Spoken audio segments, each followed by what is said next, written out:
आम आदमी पार्टी के जंगपुरा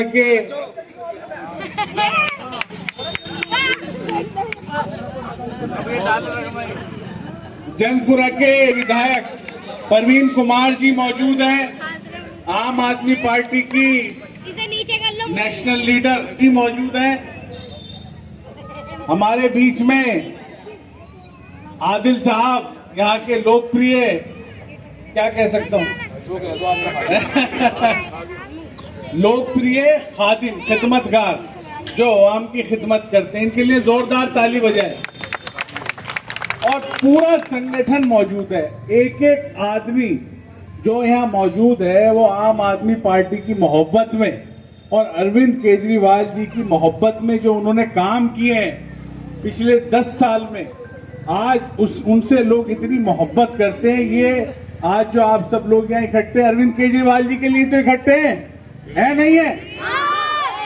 आप सब लोग जानते हैं कि दिल्ली के अंदर जो उन्होंने ऐतिहासिक काम करे, आज बीजेपी उनको रोकने के लिए हमारे सारे बड़े लीडरों को जेल में डाल दिया, चाहे मनीष सिसोदिया जी हो, चाहे विजय नायर जी हो, चाहे सत्येंद्र जैन जी हो। यहां तक के जब उनका बस नहीं चला, वो दिल्ली के लोगों के काम नहीं रोक पाए, तो उन्होंने अरविंद केजरीवाल जी पे झूठे इल्जाम लगा के उन तक को जेल में डाल दिया, क्योंकि वो लोग दिल्ली में जो आम आदमी पार्टी की सरकार चल रही है उसे गिराना चाहते थे।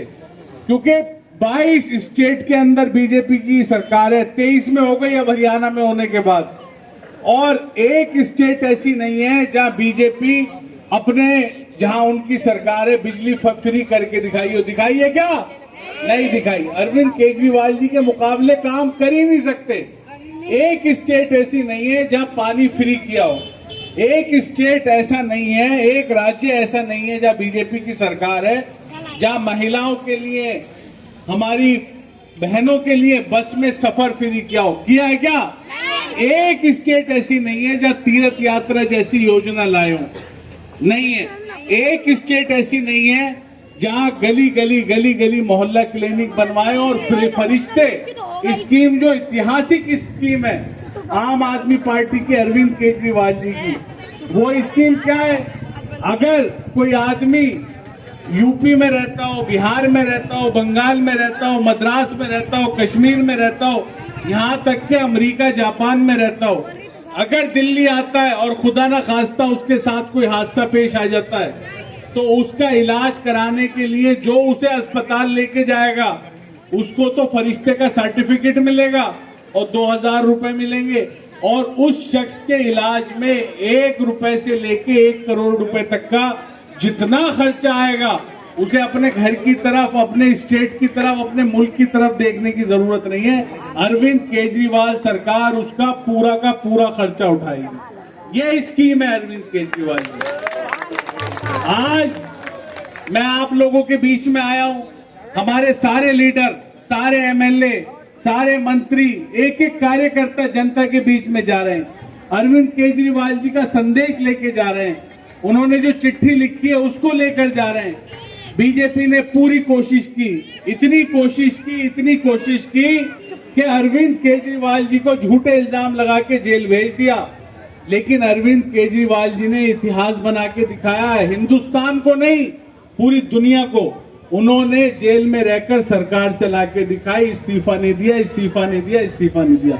उनके लिए जोरदार ताली तो बजा दो। और जेल से रिहा होने के बाद जब वो बाहर आए तो उन्होंने, उनसे रहा नहीं गया, उन्होंने बाहर आके कहा कि मुझ पे बीजेपी ने झूठे इल्जाम लगाए और टीवी पे रोज ही चलाया है जी, रोज ही चलाया है। चलाया नहीं चलाया? टीवी पे, फेसबुक पे। उन्होंने कहा मैंने अपनी जिंदगी में कुछ नहीं कमाया, मैंने अपनी जिंदगी में कोई बेईमानी नहीं करी। IRS अधिकारी थे, इनकम टैक्स के अंदर कोई, आप सब लोग जानते हो, अगर एक छोटा सा इंस्पेक्टर भी इनकम टैक्स का किसी दुकान वाले पे आ जाता है तो लाखों रुपए ले जाता है, रिश्वत के ले जाता नहीं, और लोग डरते और हैं। उन्होंने जब वहां भ्रष्टाचार बंद नहीं कर पाए, उन्होंने इस्तीफा दिया और उन्होंने रास्ता चुना ईमानदारी का, सच्चाई का, खिदमत का। 2012 याद होगा सब लोगों को, जब हमारी आम आदमी पार्टी का जिक्र भी नहीं था, फिक्र भी नहीं था, पार्टी भी नहीं थी, उस दौरान जब दूसरी सरकार होती थी तो बिजली वाले आ जाते थे लोगों के घरों पे और बिजली के मीटरों की चेकिंग के बहाने छापे मारते थे और लाखों लाखों रुपए का बिल बनाते थे। और लोगों जब जमा नहीं करा पाते थे वो कहते थे या तो सेटिंग कर लो या जमा करा दो, और जब लोग जमा नहीं करा पाते थे उनकी बिजली काट देते थे। नहीं काट देते थे। और अरविंद केजरीवाल जी वो शख्स हैं, वहां जाते थे, सीढ़ी लगाते थे और उनकी लाइनें जोड़ते थे। वो शख्स है अरविंद केजरीवाल जी। और उसी का नतीजा है कि उन्होंने वादा तो करा था बिजली के दाम आधे करने का, और उन्होंने कर दिए। क्या कर दिया उन्होंने? 200 यूनिट तक बिजली फ्री कर दी और 400 यूनिट तक बिजली के दाम आधे कर दिए। तो उन्होंने जब वो बाहर आए जेल से, मैं आपको बता रहा था, तो उन्होंने कहा मुझ पे जो इल्जाम लगाया इन्होंने वो बर्दाश्त नहीं होता। एक सच्चे ईमानदार आदमी को अगर कोई बेईमान कहे, झूठा कहे, चोर कहे, उससे बर्दाश्त नहीं होता। ये आत्मसम्मान ही तो आदमी के पास। तो उन्होंने कहा कि मैं ये केस 10 साल चले, 15 साल चले, अदालतों में तो इतने ही चलते हैं ये केस।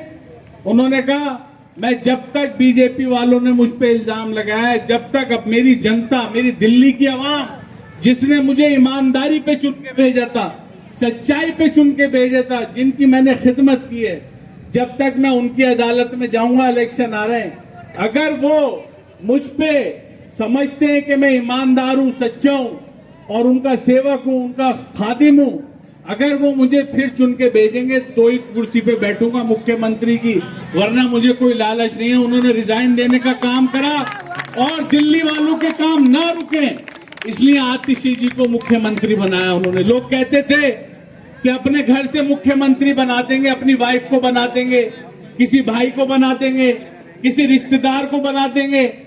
तो जितने बीजेपी वाले बोलते थे सबके मुंह अब चुप हो गए, मैं समझता हूं खामोश हो गए, साफ सुन गया उन्हें।